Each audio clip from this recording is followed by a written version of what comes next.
everybody, here is Daly Games and welcome to Talisman 5th edition.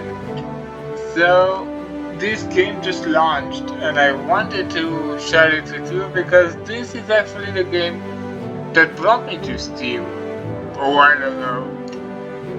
I don't even know what and precisely to do or show you because I've never played 5th edition, only the previous one, which is great. I love it.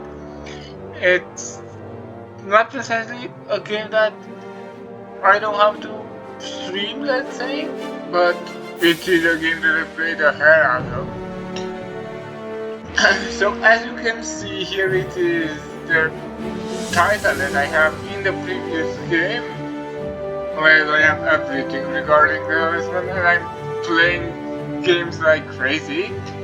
But yeah, let's go with the tutorial, I guess. Tutorial basics. So I guess we'll do the tutorials so that everyone interested in Talisman can understand, but I hope that I can play okay. I already know everything, so it will be a bit odd. But first let's see profile. Okay, in the world of Talisman.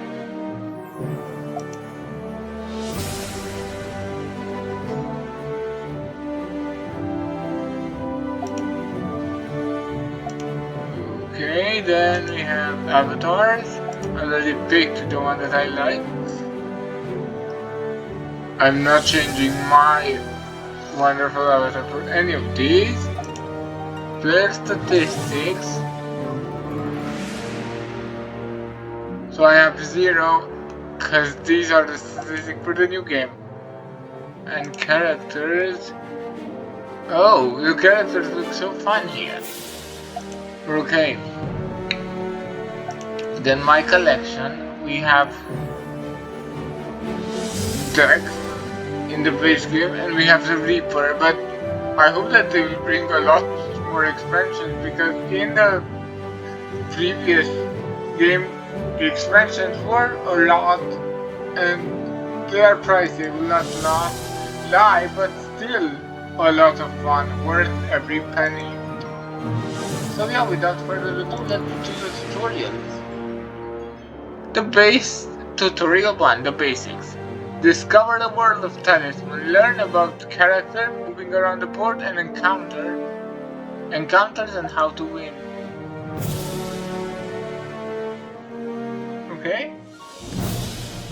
Welcome, champion, to the magical land of Talisman. Race out of layers to the center of the board and vanquish guardians that defend the crown of command to win.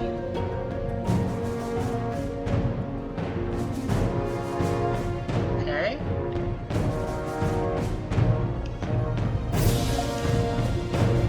The old wizard is dead and the new era dawned. Adventurers from every reach of the globe flock to the enchanted land to take up the quest. The champion must claim the crown of command. Perhaps that person is you. Travel the lands, take on quests, defeat the enemy, find powerful items and useful followers. Only then will you be strong enough for the final confrontation with the Elder Dragon and hopefully claim the crown of command. Talisman can be played by up to 6 players, each controlling a character on the board. The first player to reach crown of command can defeat the dragon and will win. For this tutorial, you will not have an opponent initially, and you will win as the Dwarf. There he is on the left on the board space called Crag, where he starts each game. Each character has their own starting space on the board.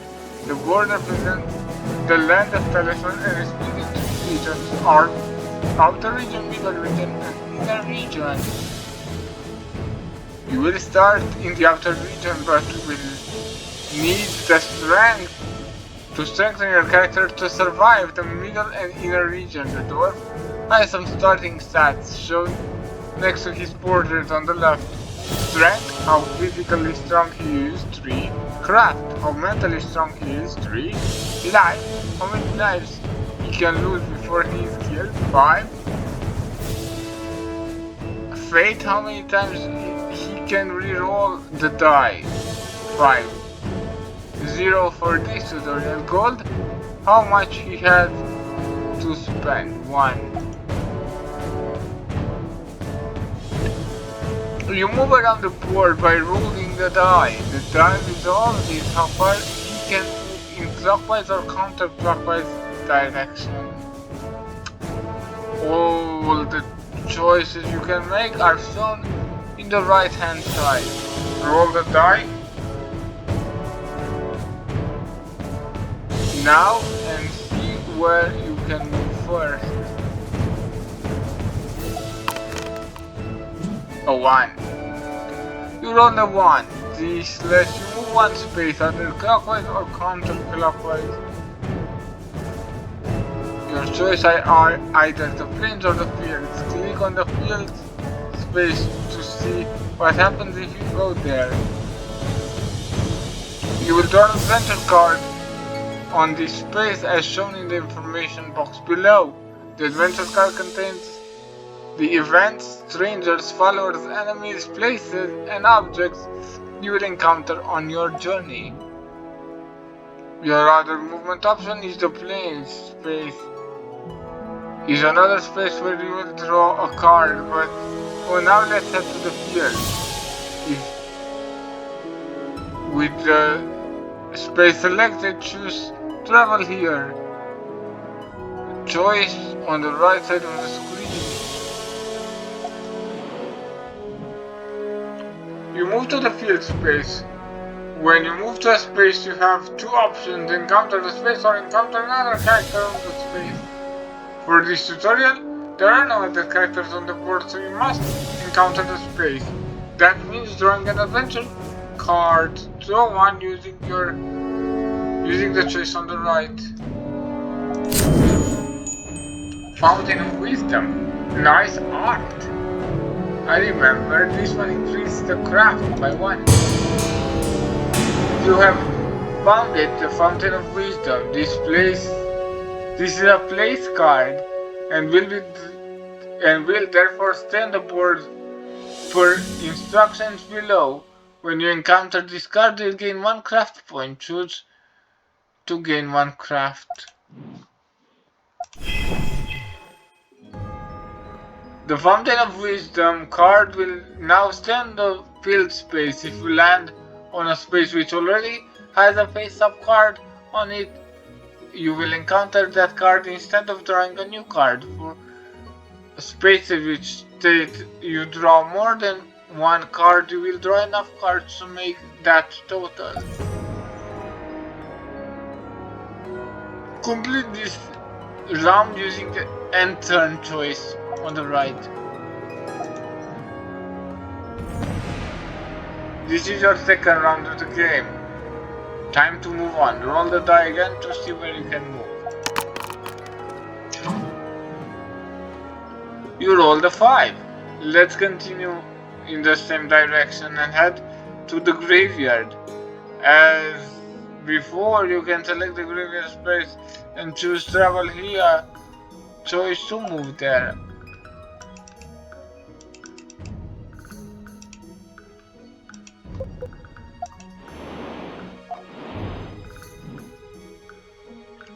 You're now on the graveyard, Puky.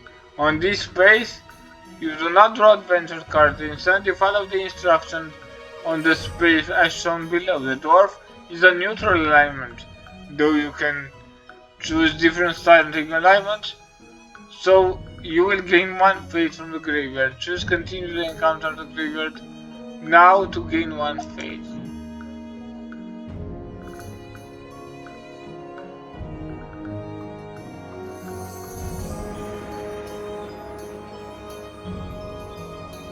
Oh, so the graveyard is now a bit different.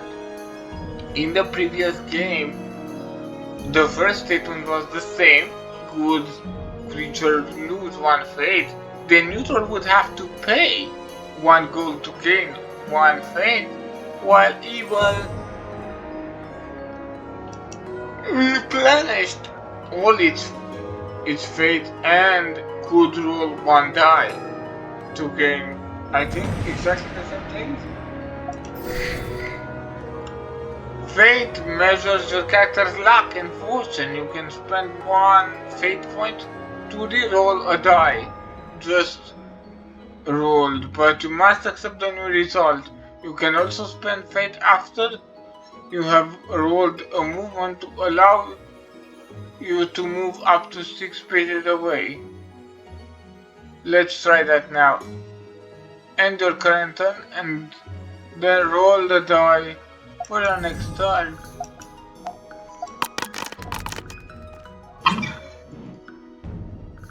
You rolled a 4, but let's try to get to the ruin space, as it allows you to draw 2 adventure cards. You can now do that by spending the fate point you have gained to move up to 6 spaces away, as long as there is no character there. Oh, so this one changes a bit, as with the use fate you usually just re-roll the die, but here you can move. 6. Well, some different strategies will be implied there.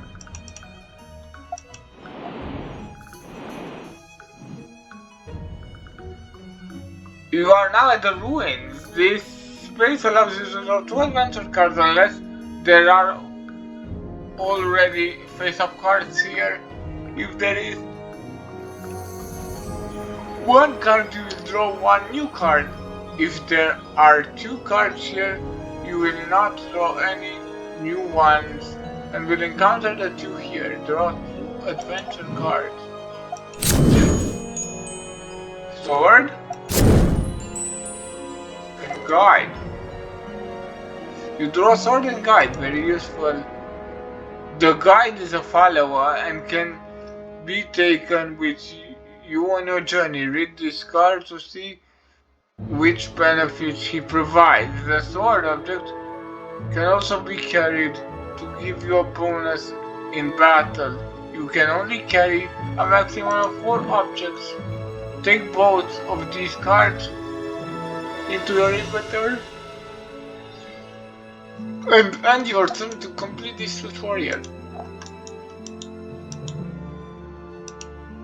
Add one to your strength in battle, and this one, if you choose to, you may choose not to roll on crags, chasm and forest. If you do roll, you must accept. You may evade sentinel when passing between. Ooh, so that's it. That is new. Okay. Take. Well done. You learn how to move around the board, encounter spaces, find useful objects and followers, plus increase your stats. The second tutorial will teach you about combat, moving between regions and trading trophies. Well, let's try and complete everyone. Moving tutorial 2, moving on. Moving between the regions, dealing with multiple cards, combat, and trophies.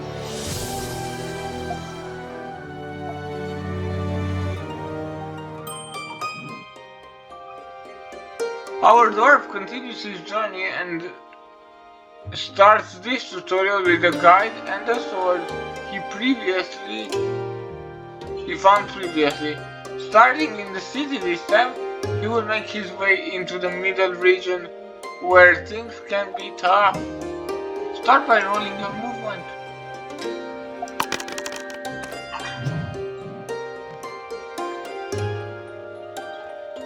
You rolled a talisman symbol which represents a 6.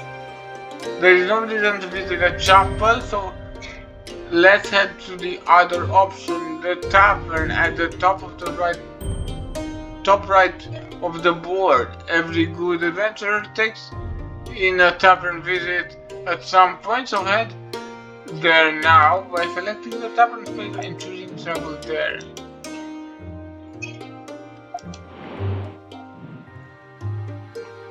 The tavern welcomes all adventurers, and many things can happen if you can afford it. You can pay 2 gold for a ferryman to cross the river to the middle region. However, you currently only have 1 gold, so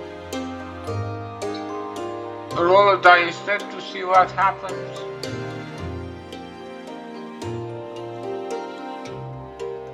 Okay, so this is new. This one, lose 1 life. We previously lose 1 turn.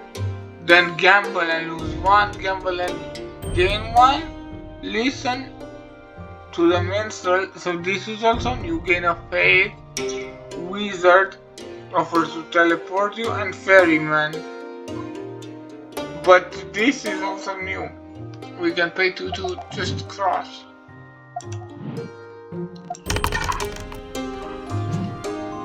One. Accept this.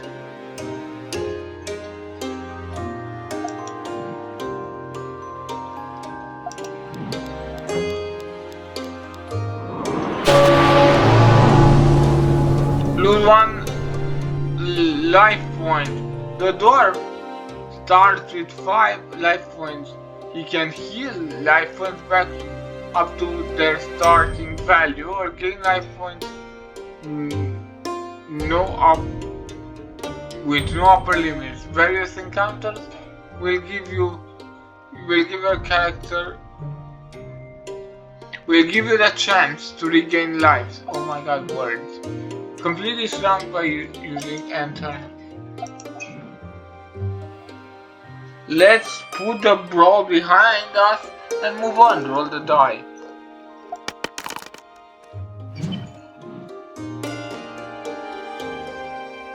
Move to the fields face next to the village. 5 spaces down from here.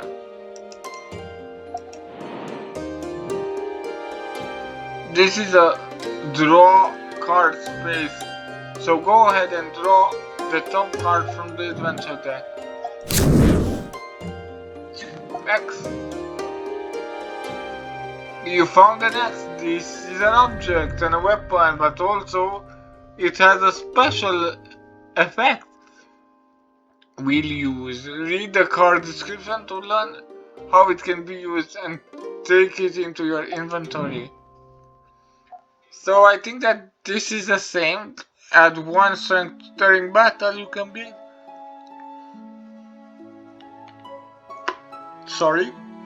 You can build a raft when you are in woods or forest. You now have 2 weapons. If you get into battle, while if you have more than 1 weapon, you can select which one to use. If you don't want to carry an object, you can choose to leave it on the space or ditch it later from your inventory. However, let's see if you can use the X to make a raft. Complete this round by using the enter choice.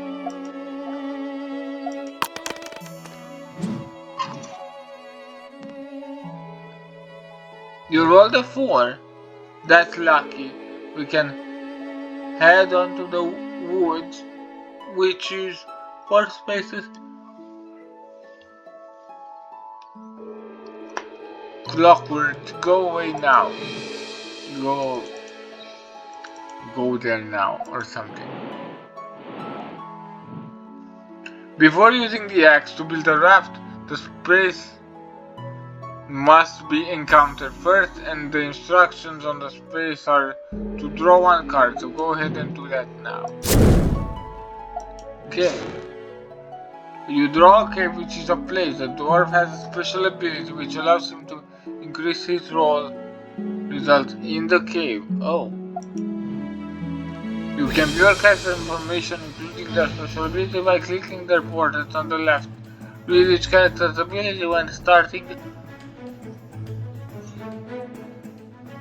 a new game. You can learn how best to use them. Roll the cave when you're ready. So ambushed by goblins, nothing, and so this one is also a bit changed. In a 1, we would fight a dragon. In a 2, we would fight goblins. In a 3, we would get lost. And then with 5, 4, and 6, I think they were called.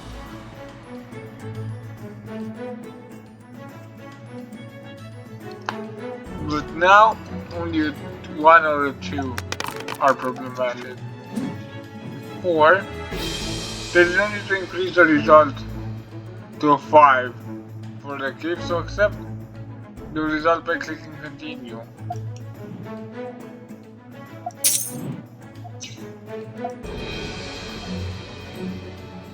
If you're in the wood or forest and have the axe, you can use it at the start of your turn to make a raft. When cards can be used, they will glow in the usable cards area below. Double click the X to use it now or select it and then choose use this card.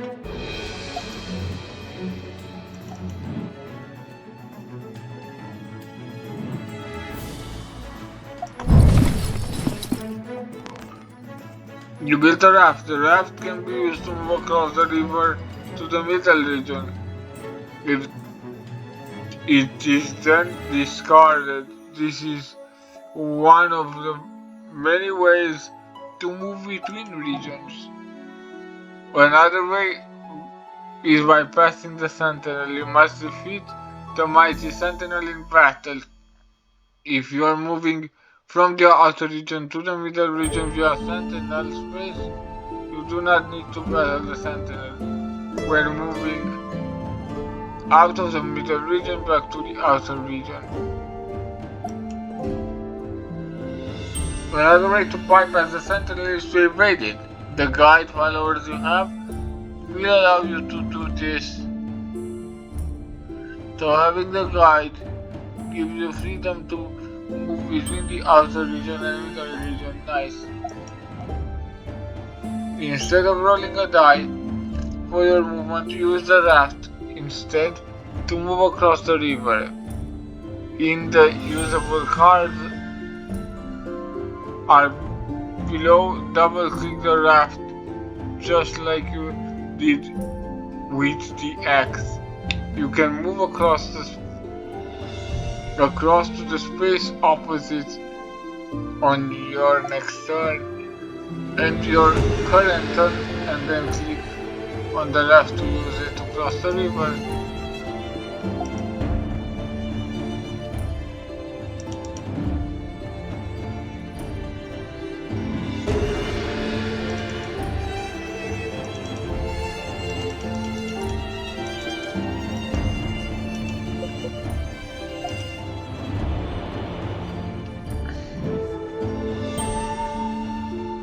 You are now in the middle region. Although there are still draw card spaces here, there is also different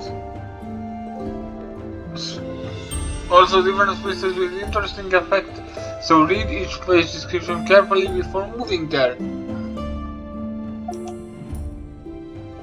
You arrive at the Hidden Valley. This space is unique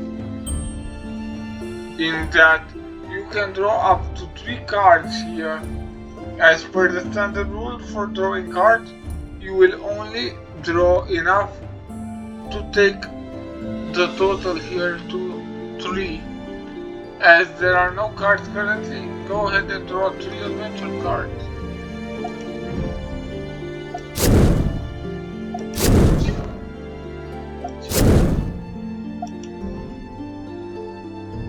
You draw a bag of gold, a healer, and a wine for. When you encounter multiple cards, they are dealt with using the encounter number shown at the bottom right of the card, from the lowest to the highest. In the case of a tie, the order they were drawn is used. In this case, you will encounter the wild boar first. Then, if you are victorious, the healer, then the bag of gold encounter. If you do not defeat an opponent, then your turn ends, and in this case, you would not encounter the healer or the bag of gold. They will stay on this space. If you are in outer middle region, you can evade opponents by using the ability of follower or invisibility spell. If you do not evade, they attack.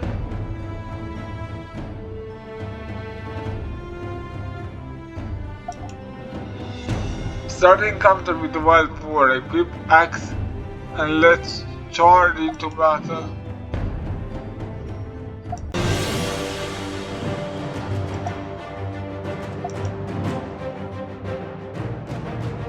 Through your journey, you may encounter creatures via board spaces and cards ranging from monsters to dragons to animals. When you do with those creatures, will attack you. You will first get a trophy.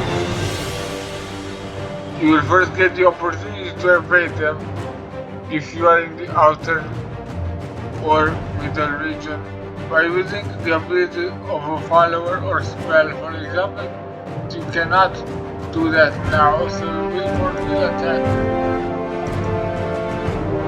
You can see the Wilbur card that it has a strength of 1. When an enemy has a strength value, you will engage in battle. If the enemy shows a craft value, you will engage in psychic combat. You're currently carrying an axe and a sword. Both of these start with states that they can be used in battle, which this is. Perhaps we should. Perhaps your weapon. We're going in. Sharpen. Oh my god. Both add 1 to your attack in battle, so the axe is a fine choice. You will roll 1 die and add 1 from your weapon plus 3 strength to give you the attack score. Then the enemy has 1 die to roll its strength given to its attack score. The 2 attacks score are compared. If your attack score is higher than the creature defeated, if it's an enemy card, you may collect it as a trophy. More of that later. This creature's attack score is higher, you are defeated. If the creature's attack score is higher, you are defeated. You lose 1 life unless you have an object spell or ability which prevents the loss of a life. Your turn then ends. If your attack score is equal, but it's a tie, no one is harmed and your turn ends. Let's start the battle. Dismiss this message and roll for your attack. The wild boar will then do the same. Good luck.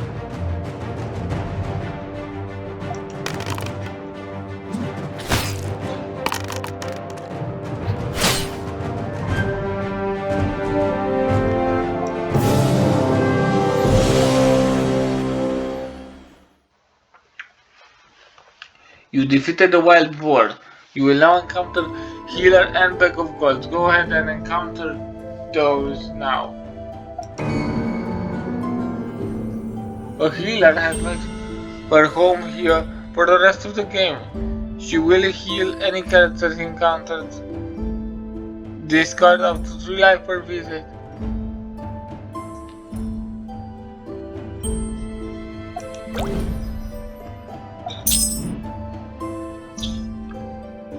You are healed the life you lost in the tavern. You also gain 1 gold. Gold can be spent in various ways, such as purchasing objects at the village, paying for healing, or get a ride across the river on a ferryman.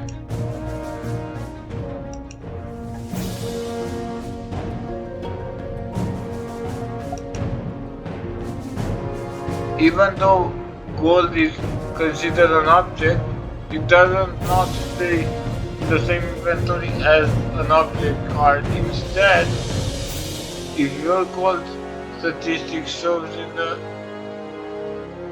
top left area of the screen, shown that you have 4 gold, you start the game with 1. Discard your inventory by clicking.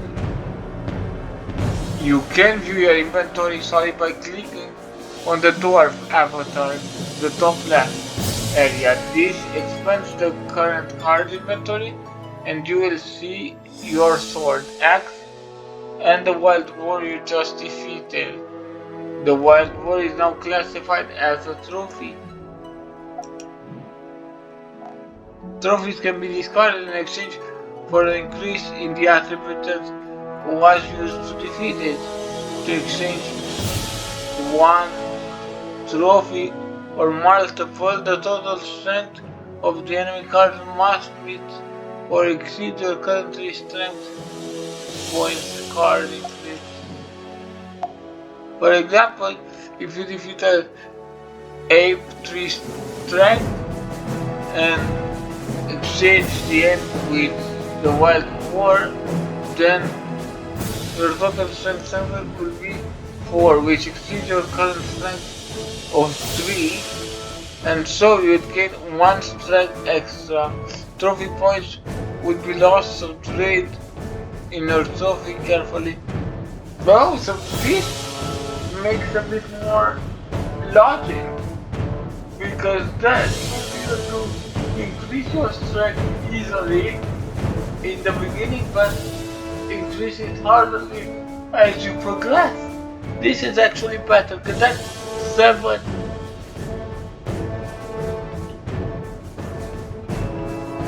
Sorry, 7 value was so arbitrary.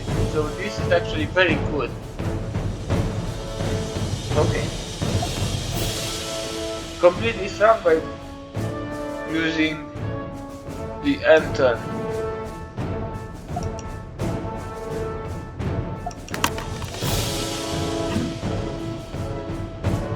The middle region is tougher than the outer region, so read each space description carefully before deciding to move. The castle space is 3 spaces to the right, and there is nothing to do there, so left, head clockwise, and go to the rooms. Click the room space first to see what will happen when you encounter it.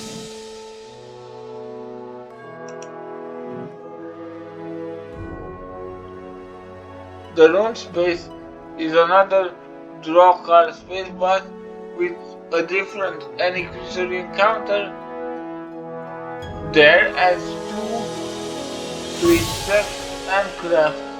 Let's risk it though. So the rune space goes to the rune space.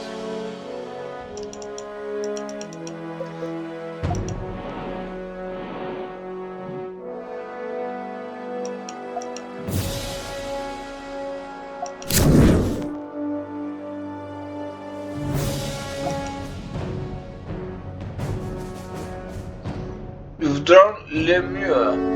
This when the spirit spots you and attacks. Lemire is an enemy, as the wild boar was. However, it has a subtype spirit. This means that you will engage this creature in psychic combat, not in battle. Psychic combat works the same way as battle, but craft attribute is used instead of strength. You will roll the die and add your craft plus any bonuses from the card to calculate his attack. The Lemure has one craft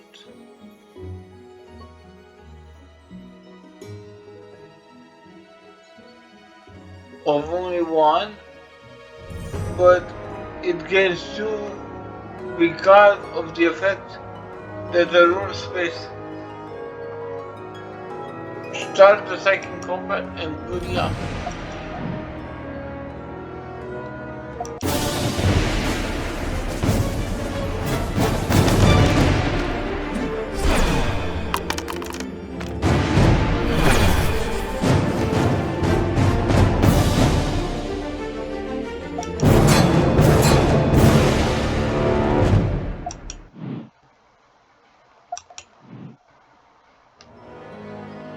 You had the standoff with the Lemure. When you and your opponent have an equal attack score, it is considered a standoff, and no one wins. The Lemure will stay in this space until it is defeated. This concludes the second tutorial.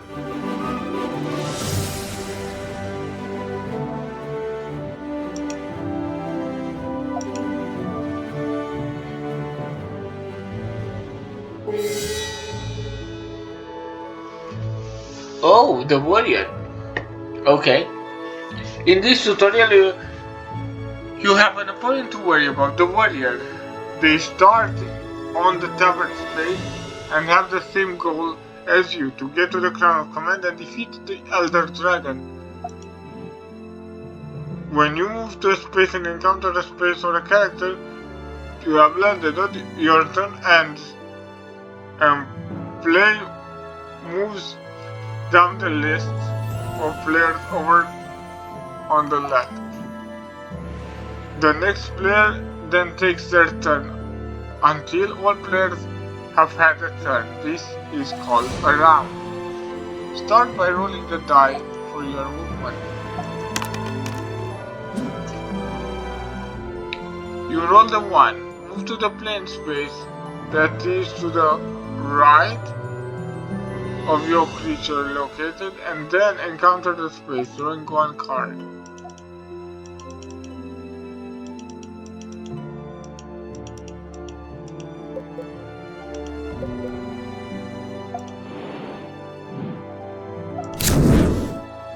Skill. If you lose a battle, remember a battle is a fight that uses strength, and psychic combat is a fight that uses craft. You can use the ability of the shield and roll one die to see if the shield protected you. Take the shield now.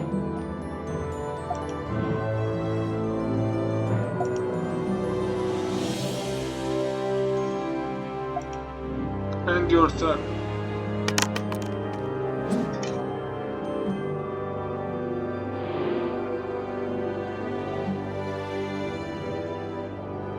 The warrior has moved to your space and has chosen to encounter you. She draws her weapon and approaches you menacingly. Unless a character has the ability that allows them to interact with you in a different way that keeps stealing from you. For example, combat will take place between the two characters when a counter character is chosen. At the start of combat, players can select which weapon and armor they wish to use. If they have any, bonus from weapons and armor will only apply if they are selected to be used for each combat.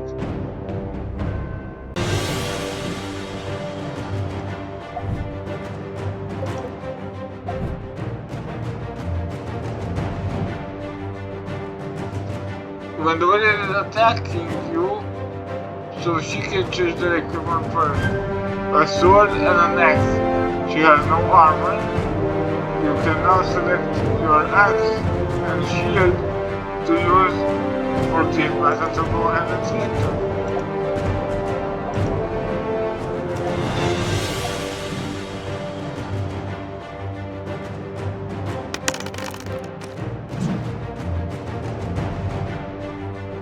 One of the warrior's special abilities is that she rolls 2 dice for her attack and uses a higher value of the 2. You will then roll 1 die for your attack. The total attack roll will be your current strength plus any strength bonus gained from objects like the axe. Roll for your attack now.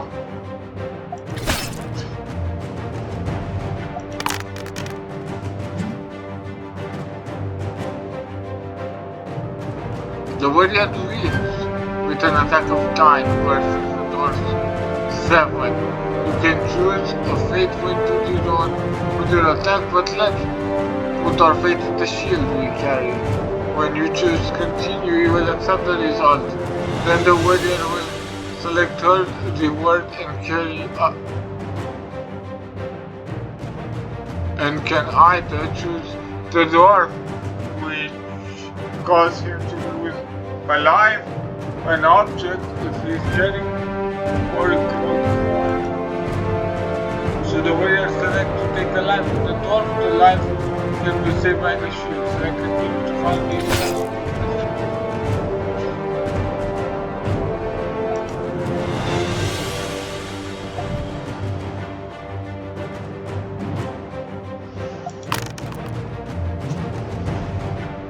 You roll the 5, and you have prevented the loss of a life, but have still lost the battle.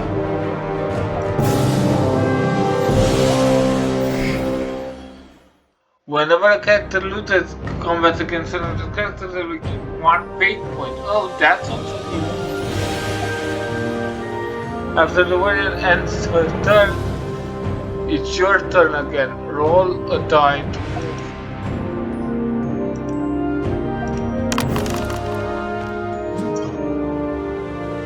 You roll the 5.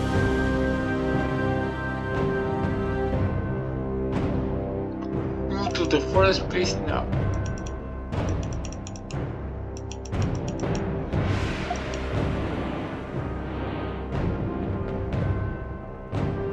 You have arrived at the forest.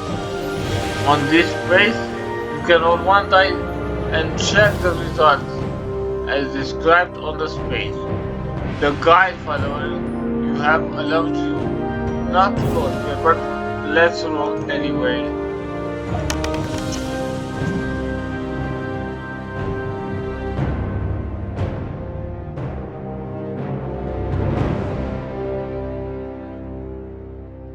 Okay, so we are no longer lost here, because I was remembering, I think that 1 and 2 were attacked and 3 was lost, and then 5, 6 was nothing. No, 6 was good, as it offered 1 craft, definitely. 4 and 5 were like nothing, and I think 2 or 3 were lost. So now from 1 to 3 we lose 1 life, 4, 5 nothing's happened, 6 we gain 1 craft. You roll the 2 and have been attacked by the brigand. Unfortunately, you only have 1 life point remaining and you will be defeated. Continue your turn.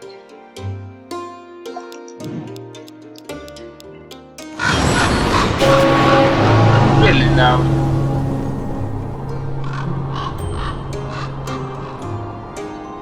When you lose all of your life points, the following happens. Your turn immediately ends. Your character is placed in the village. Why the village though? Your character keeps everything they have. All inventory cards. What? That's very different. At the start of the next turn, you must spend your gold to purchase as many lives as you can afford up to the starting value.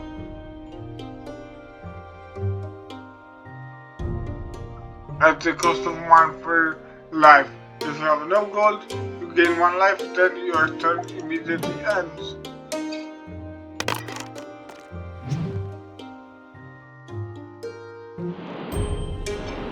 That's so bad. Don't know what I think about that. Oh, the Talisman. The warrior has found the Talisman. The Talisman is required in order to move to the very center space of the board across command. There are several ways to find Talisman, including completing a Warlock's quest, gaining the Warlock Cave in the middle region, find one in the adventure deck as the warrior just deals various cards on the board,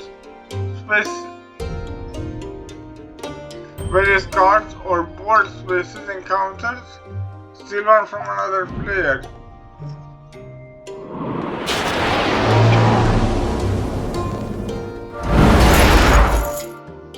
You have been revived at a village, and now you have 1 life point. All you can do here is end your turn, so go ahead and play, and the play will be us back to the warrior.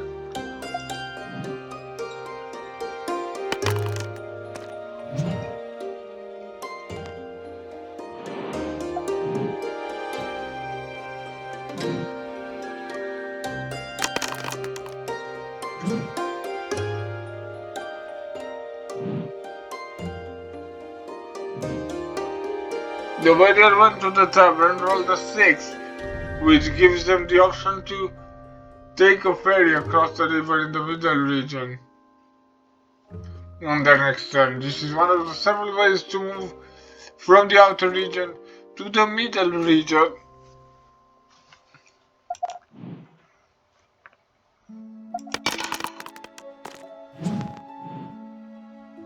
Let's see if we can get our dwarf into the middle region too by heading 3 space to the woods. Go there now.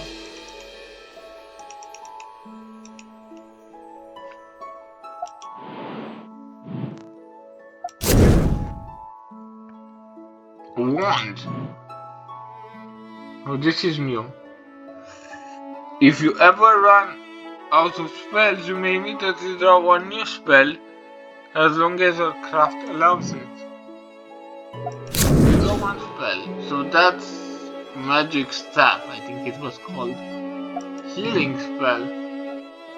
You have found a wand. This magic object will allow you to draw the top card from the spell deck whenever you have no spells, as long as your craft allows it. In Talisman, any character can cast spell as long as they have enough craft. Craft represents a character's intelligence, wisdom, and magical abilities, and it is displayed near the character's portrait. Craft also determines how many spells you can have. Spells are normally gained as a result of encounters.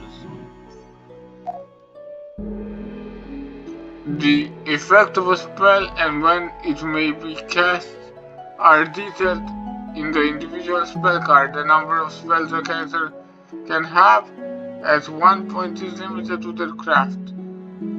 Total craft 1 or 2, maximum of 0 spells. Total craft 3, 1 spell. Total craft 4 or 5, maximum of 2 spells, and craft of 6 or over, 6 plus, maximum of 3 spells, so nothing is changed there.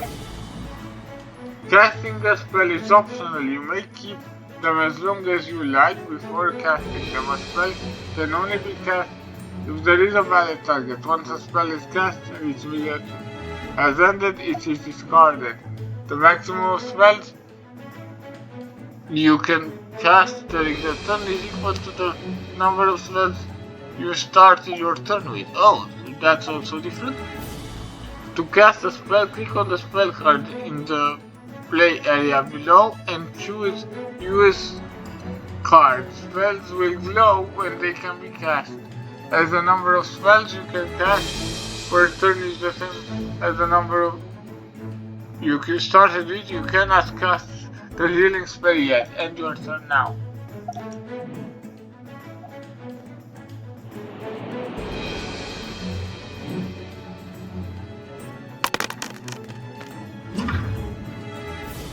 The warrior visited the temple, rolled a 9, which means gain a spell. As her craft statistic is only 2, she cannot gain any spells as the minimum craft required is 3. The result is ignored. So now even the temple is different.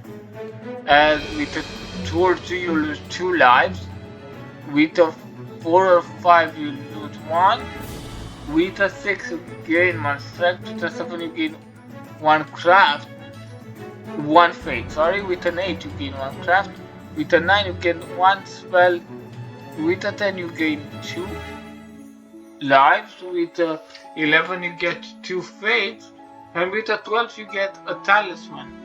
So the talisman part is new.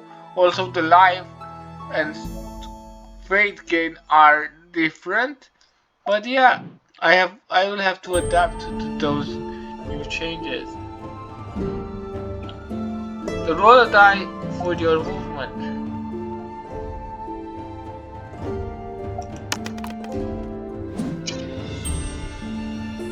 Before venturing into the middle region, cast healing spell to heal your lives back to their starting value. In the panel below, select the usable cards tab and then click a healing spell to choose details.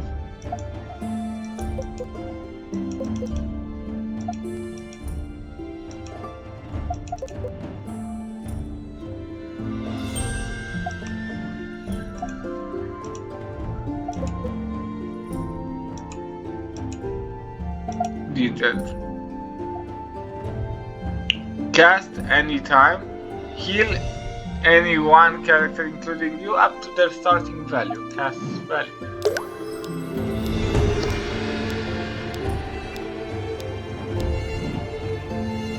The healing spell can only be cast on a character who has fewer lives than the amount they started with, which is currently just the Dwarf. So in this case, do not select a target character. In certain situations, such as a spell being cast for a life being lost, short timer occurs which gives the player the opportunity to react to the event. The Dwarf has now all his life back and is ready to head to the middle region. Also, the wand also allows you to draw one new spell. You have rolled a 6 for your movement. Head into the hidden valley in the middle region, which is only 3 spaces away, by using pay 1 fate to move up to 6 spaces on the right. Then move to the hidden valley. First,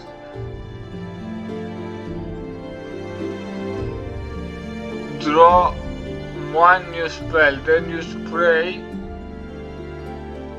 and move to the hidden valley using the guide card by selecting it when it appears to evade the center. Random.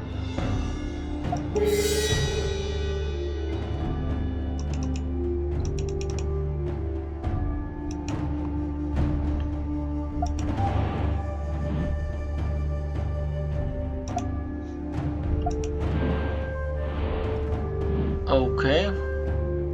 The hidden valley is in the middle region. Is the only space on the board where you can draw 3 adventure cards. Go ahead and draw them now. Enchanter,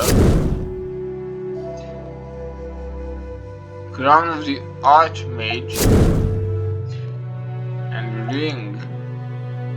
Enchanter is a stranger card, plus 2 magical objects, the Crown of the Archmage and the Ring. Encounter them now.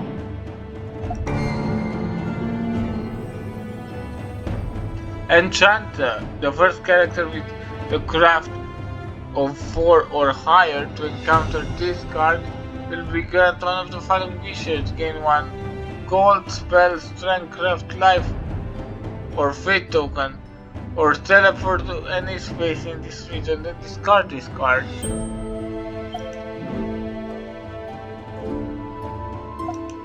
This crown offers 2. Taking the crown of the Archmage and the ring will take your number carrying objects to 5. You can carry 4 at a time unless you have a mule follower. The talisman does not count towards the limit. Oh, so that... okay. Take this object and then you get your carried object back to 4. Choose to drop the shield.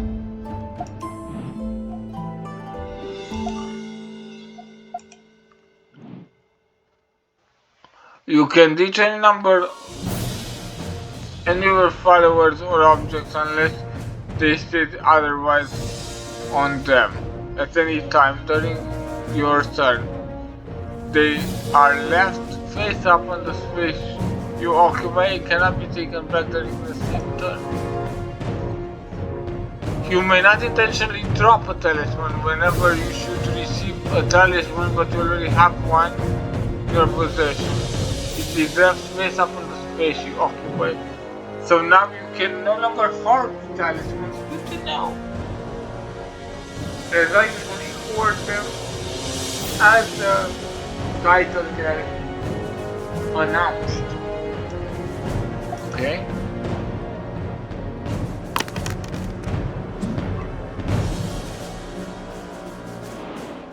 Oasis, which allows you to draw two cards.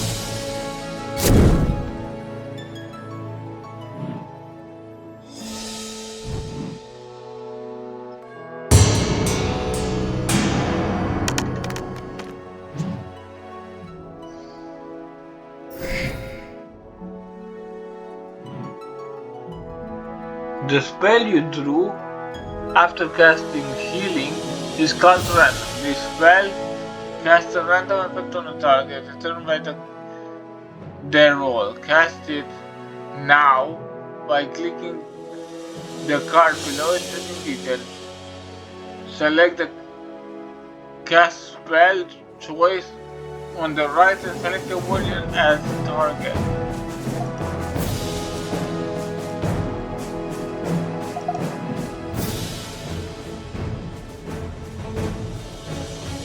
One, become a toad for 1 turn, you will a toad 3 turns. Lose your strength, lose your craft, lose your gold, gain 1 strength, gain 1 life.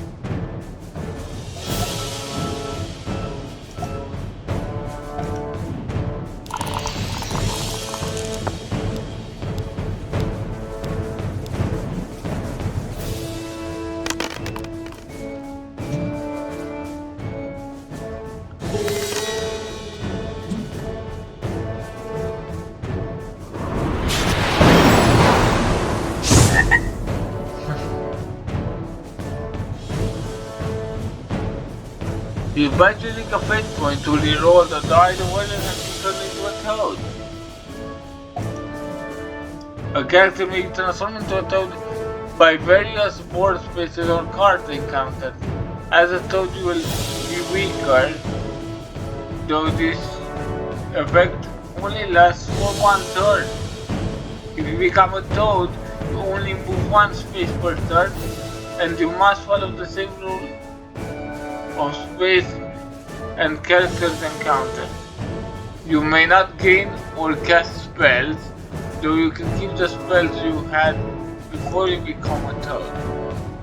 If you may not use any You may not use any of the character's special abilities. Your strength and craft values are 1.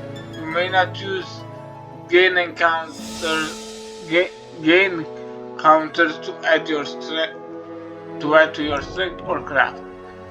You may not lose or use or gain objects gold followers, though you may keep the one you had before you became a toad. You may not gain fate, although you may keep the fate you had before becoming a toad. Keep any trophies you have and can still earn trophies. Trophies cannot be traded in the wish list you're a toad. However, and you cannot benefit from or gain any additional strength or craft counters, though you keep the ones you had.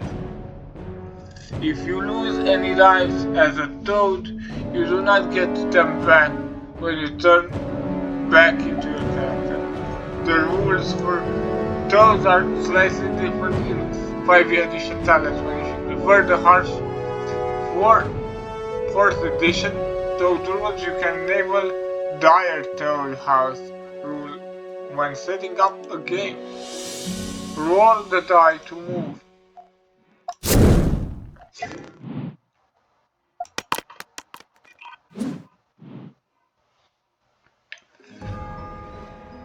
One way to gain a talisman, which is required to win the game, is to go to the Warlock Cave to complete a quest for him. Travel there now.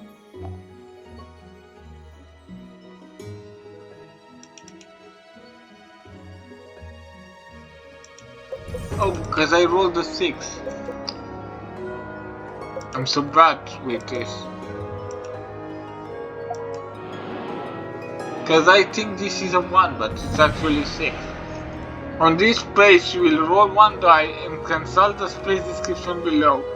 This will be your quest. When you have completed the quest, you are automatically teleported back to the space and receive a talisman. Yeah, those are exactly the same. If you have accepted the quest in this way but do not yet completed and collected the talisman through other means, your quest ends and you are not teleported to the... Okay, roll a die to see which quest you receive.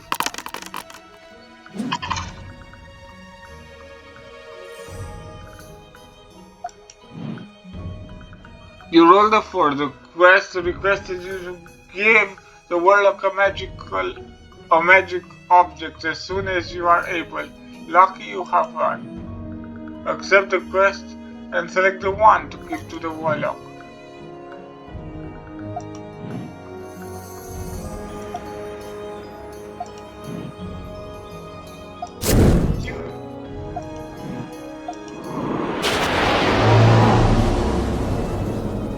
You have received a talisman. A talisman is a very special object and it cannot be intentionally dropped. Keep it safe and it will help you travel to the Crown of Command in the center of the board.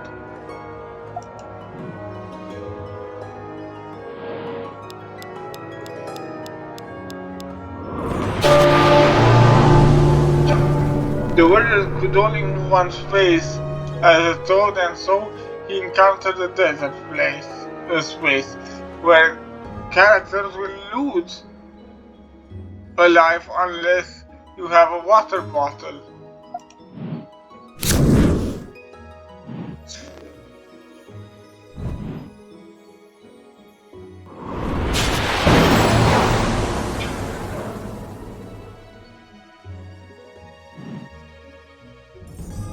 With some increased statistic powerful items and the talisman in his pocket, the Dwarf is almost ready to head to the final encounter with the Elder Dragon.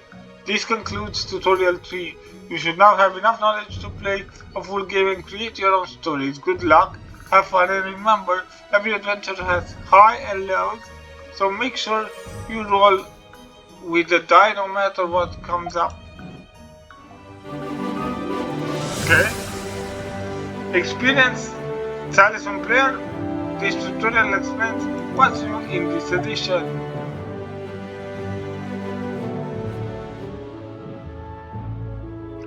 These tutorials covered all the new rules and changes in this 5th edition of Talisman. Players experienced in the previous edition will find the new changes help speed up the game and generally improve the flow. There are many cards and board spaces which have changed, so explore the game yourself to discover those. These tutorials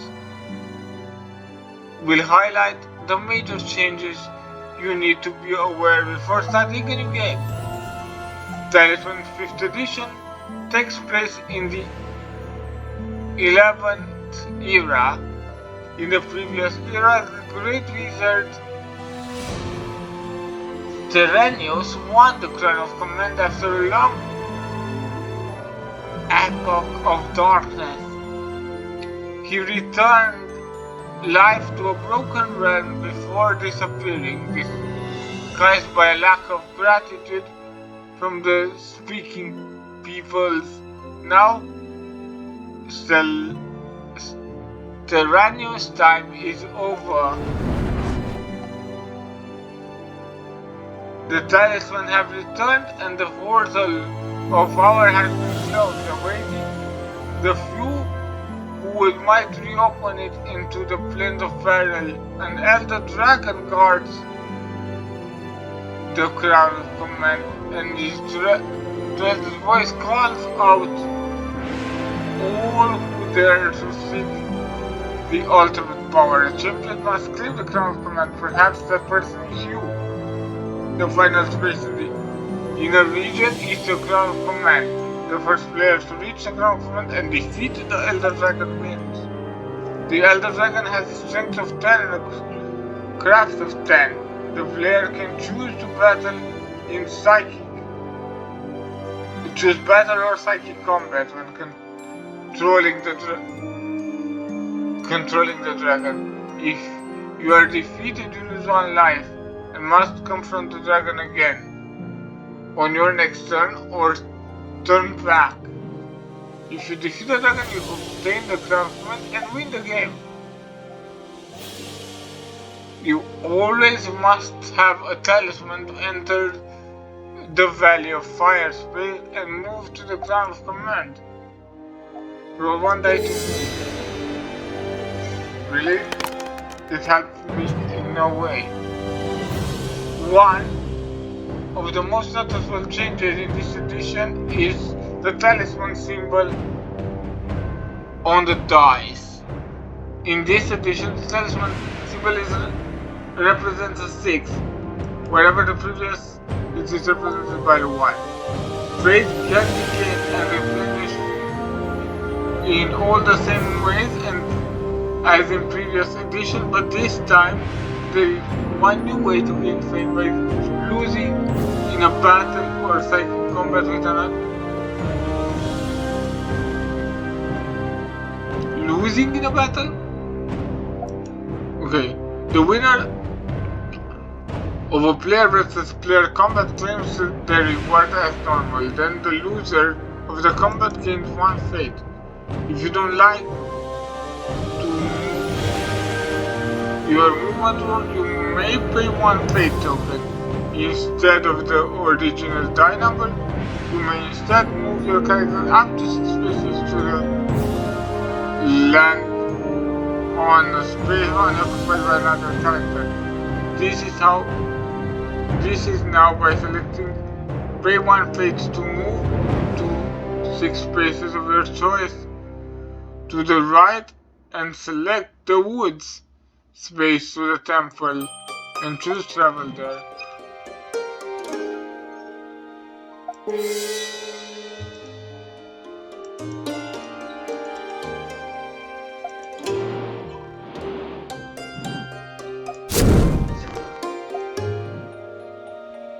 Talisman cannot be intentionally dropped, but can still be lost due to alchemy or being stolen.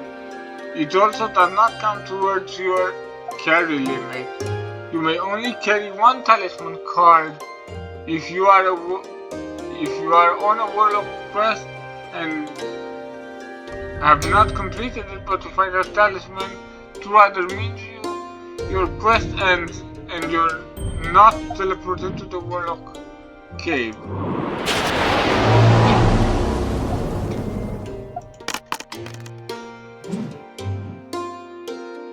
Being killed works differently in this edition, giving unfortunate player a chance to stay in the game. Let's head to the desert without a water bottle. Listed having only one life, go there now. So I'm going to commit to end my life there. Intentionally.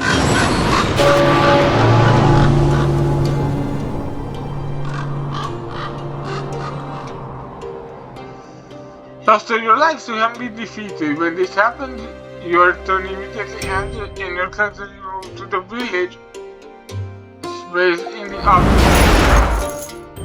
All objects, magical objects, followers, spells, trophies, gold, fate, and gain strength and craft stay with your character. At the start of your next turn, you must spend your gold to purchase as many lives as you can afford up to your starting value life total at the cost of 1 gold per counter.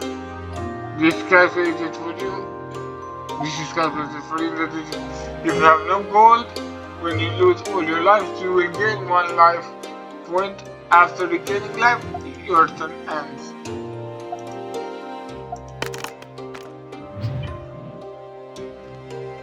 Let's go and attack the hobgoblin wandering the field space near the city. Head to the tavern now to see if a friendly wizard can help you get there.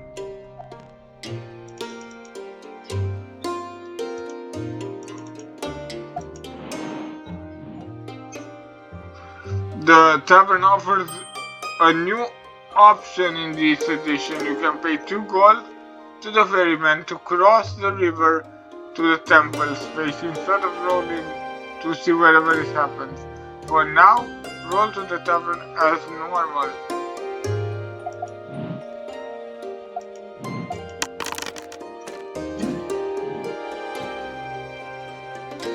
Indeed, the wizard offers to teleport you in any space in this region. Very convenient. And your turn, and on your next turn, teleport to the field where the hobgoblin is.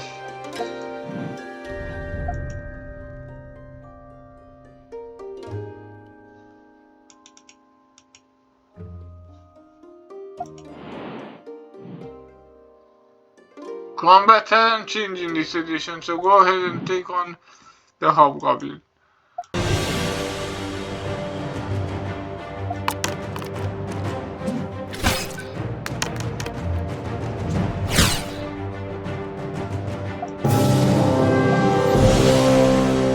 Trading trophies is handled differently in 5th edition and scales with a character so that it is easier to gain strength and craft earlier in the game and harder to do so later in the game. To exchange a trophy or multiple, the total of strength craft of the enemy must meet or exceed your current strength or craft, including gain strength but excluding strength from cards. You have a strength of 6. You could exchange the goblin strength 2 and the serpent strength 4 together to receive 1 strength. If your strength was 6, you would exchange the trophies cards totaling more than 6. The exit points are lost, and a statistic can only be increased by 1 point with each trophy exchange. Even if you have handed 12 strength, 12 points of strength, and enemies you would not have gained 2 strength points, just 1. So plan your trophy trade carefully. Select trophy tree, then choose the right and trade the hobgoblin for 1 strength, then end your turn.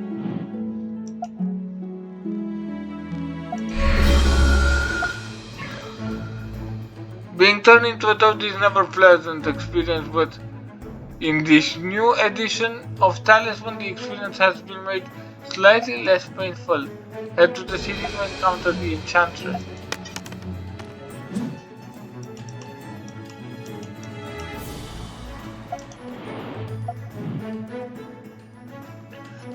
So so we only lose 1. Yeah. Game. Okay, so the Enchantress stays the same.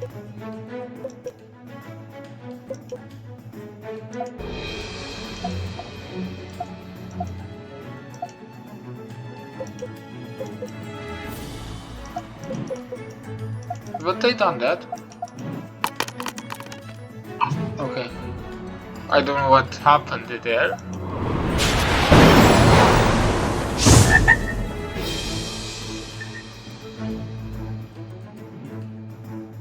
Curses. Toaded yet again by the Enchantress. If you become a toad, you only move 1 space per turn and you must follow the same rules of space and characters encounters. You may not gain or cast spells, though you keep the spells you had before you became a toad. You may not use any of your character's special abilities. Strength 1, Craft 1. You may not use gain counter to add 1 to strength or craft. You may not lose or gain objects, gold, or followers, though you keep the ones you had before you became a toad. You may not use or gain fate, although you keep the fate you had become before you became a toad. You can keep any trophies you have and still earn trophies. Trophies cannot be traded in which list you are a toad. However, you cannot benefit from gain any additional strength craft counters, though you keep the ones you had. If you lose any lives as a toad, you do not get them back when you turn back into your character.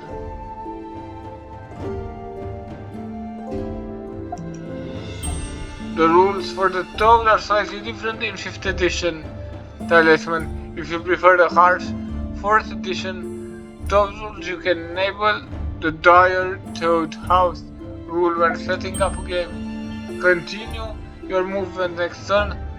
Hop back to the field space where the hobgoblin was.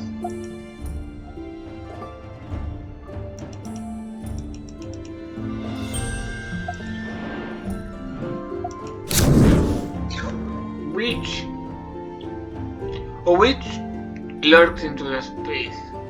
Become a toad, lose 1 life, gain 1 strength, gain 1 craft, gain 1 spell, replenish.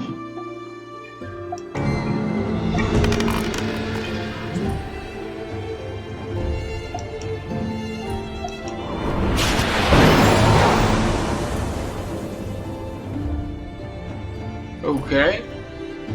After being a toad for 1 turn, you return to your original character. When you set up a new game, you can select the alignment of a character of your choosing. All 3 alignment, good, neutral or evil, are available for all characters unless a special ability states otherwise. Have fun exploring the new changes in Talisman. A whole new world of adventures and mysteries lies before you.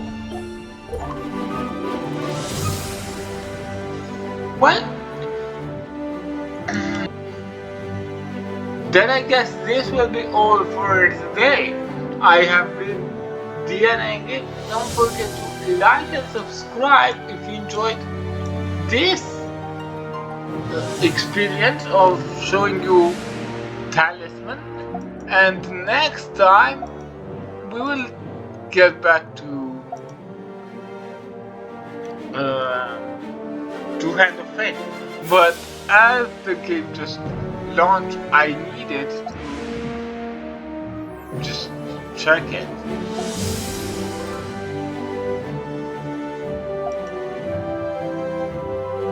Okay. Let me just see the classes.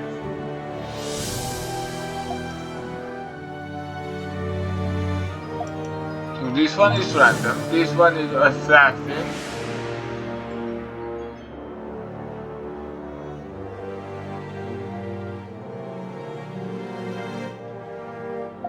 I want to see what these characters do.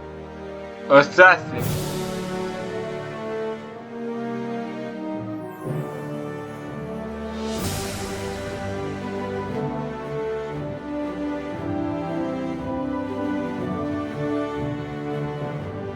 Okay.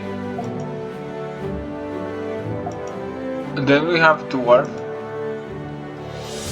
You may choose not to roll in cracks, chasms. If you roll, you must accept. You may avoid in hills when you roll in cave. So this part is new. You need only to roll one. Okay, this one stays the same, this one stays the same, yeah. So only the one with the cave is different. Then we have elf. Okay, you may avoid, yes. Yes, so this one is exactly the same. Gnoll.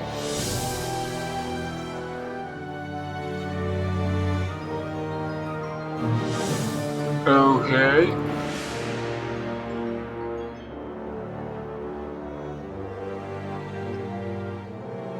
When you kill, yeah. Yeah, so this one is almost the same. Monk. Your inner strength allows you to add your starting graph value to your strength in battle. Whenever you roll to pray, you may add 1. You may not use yes. This one I think is exactly the same. Then priest.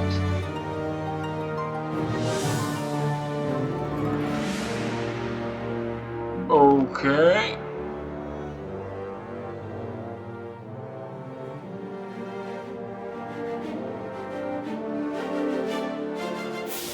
This one is I think the same.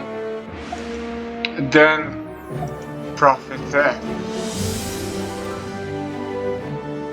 With one spell, if you have spells, yes, once per turn, you may discard one card.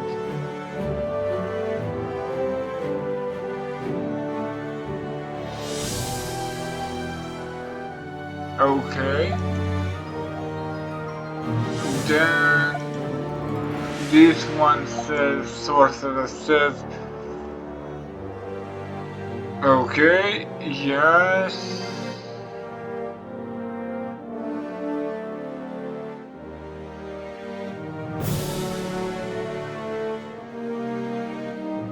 Okay.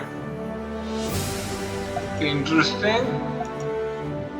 Then we have thief. You may take one object or gold whenever you visit village or market.